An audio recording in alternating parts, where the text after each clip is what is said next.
اقرب ما یکون العبد من ربہ وهو ساجد فاکثر الدعاء، سب سے محبوب چیز جو اپنے رب کو ہے وہ کیا ہے؟ یا جب سب سے قریب انسان اپنے رب پہ کب ہوتا ہے؟ جب وہ سجدے کی حالت میں ہوتا ہے۔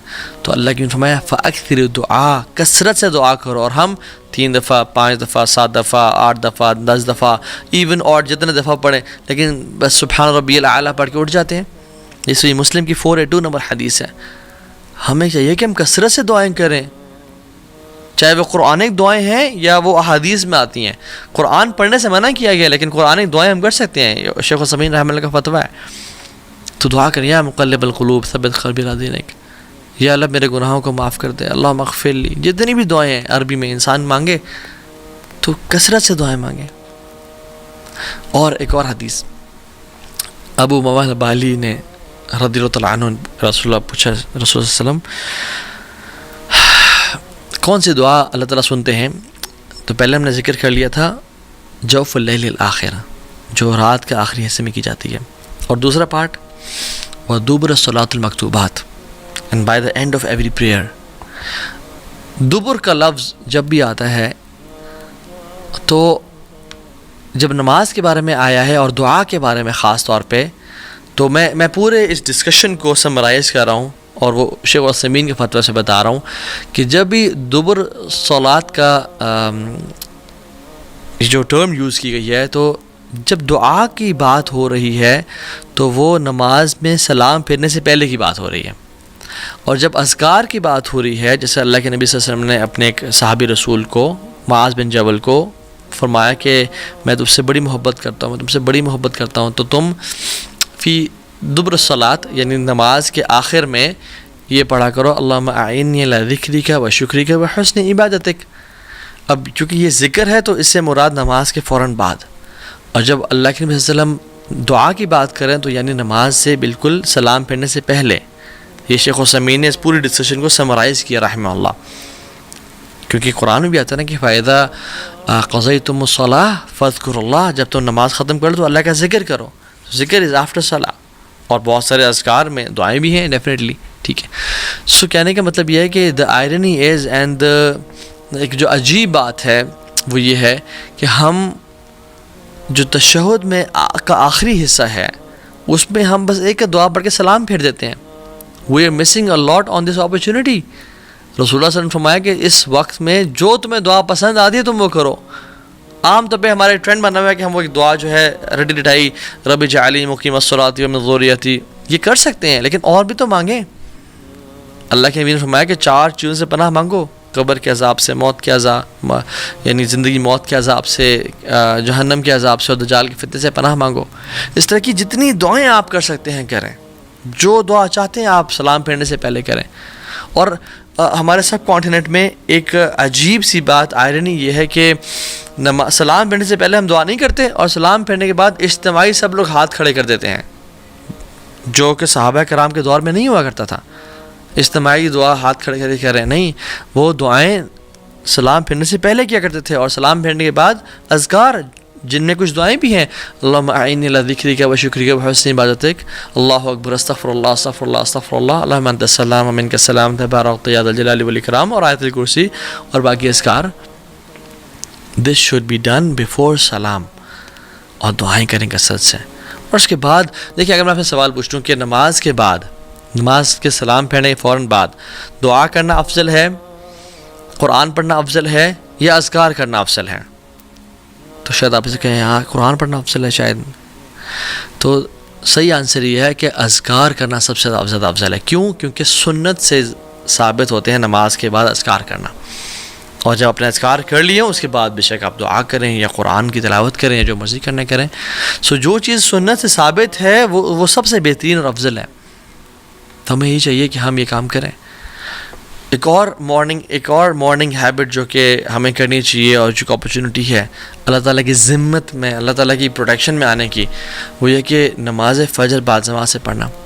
رسول اللہ صلی اللہ علیہ وسلم نے فرمایا کہ من صلی الصبح، کہ جس نے صبح کی فجر کی نماز پڑھی جماعت کے ساتھ، یعنی فہو فی ذمت اللہ، وہ اللہ کی ذمہ ہے، اللہ کی پروٹیکشن میں ہے۔ فلا یطلبنکم اللہ فی ذمتہ بشیء فَيُدْرِكَهُ،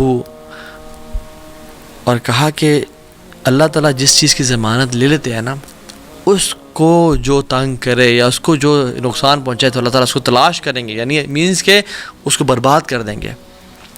فَيَكُبَّهُ فِي النَّارِ جہنم، اور پھر اس کو جہنم کی آگ میں ڈال دیں گے.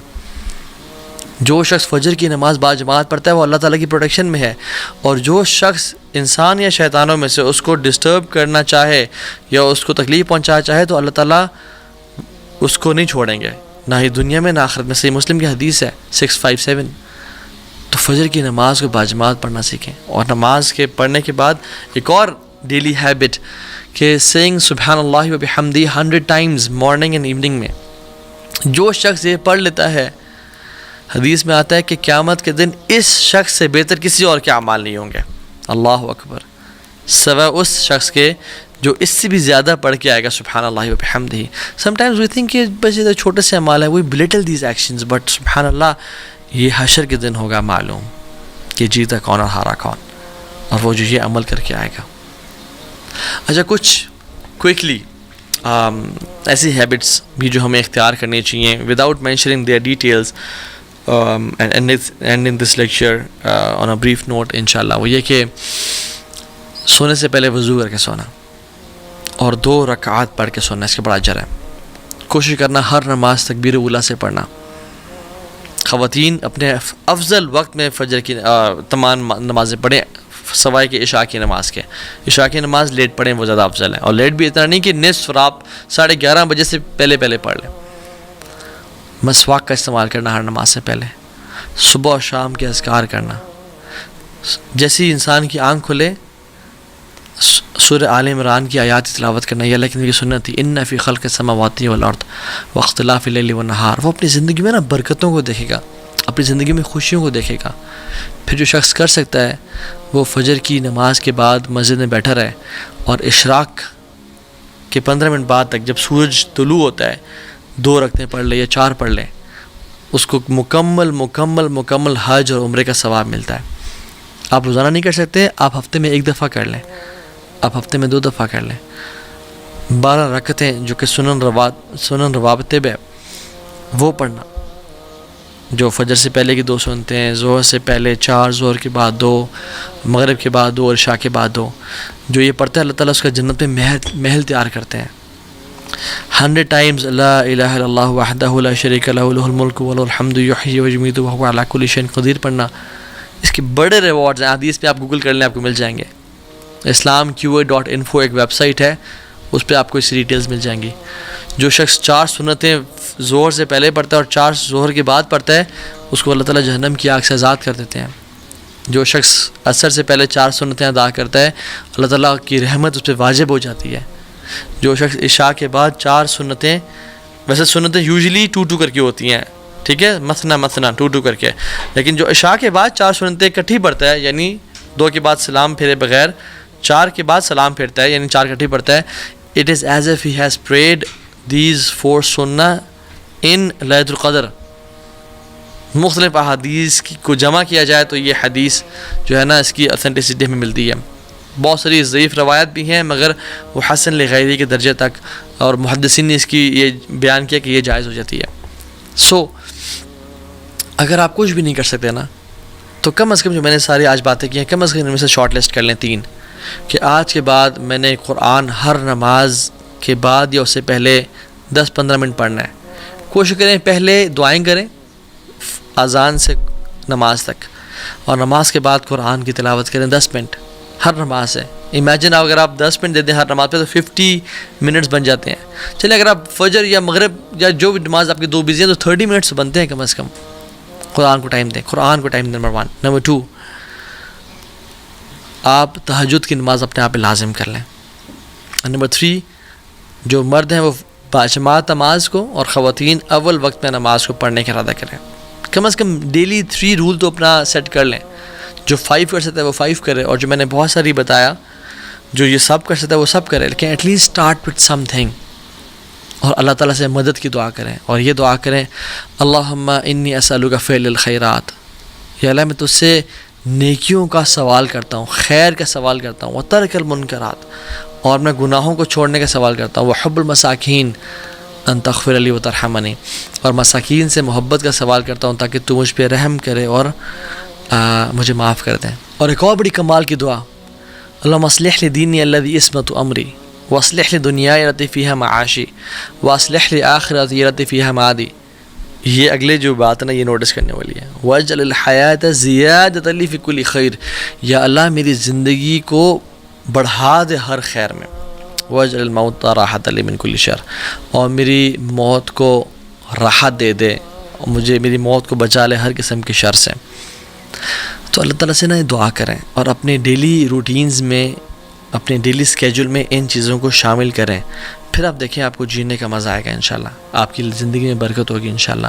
اور ہر قسم کی دعا جب اگر ہماری اللہ تعالیٰ سے ہم مانگیں تو ہماری قبول ہونا شروع ہو جائیں. کتنے ہی مشائخ، کتنے علماء، کتنے ہی نیک اور صالحین لوگ یہ بیان کرتے ہیں کہ ہم نے جب اذان کے وقت جو دعا مانگی ہماری قبول ہوئی. ہم نے اذان اور اقامت کے بیچ میں جو دعائیں کی ہماری آج تک قبول ہوئیں. And we are missing such wonderful golden opportunities, $1 billion opportunities, and wasting them. تو اللہ تعالیٰ ہم سب کو عمل کی توفیق دے. بارک اللہ فیکم. چھوٹی سی بات ہوئی ہے کہ this is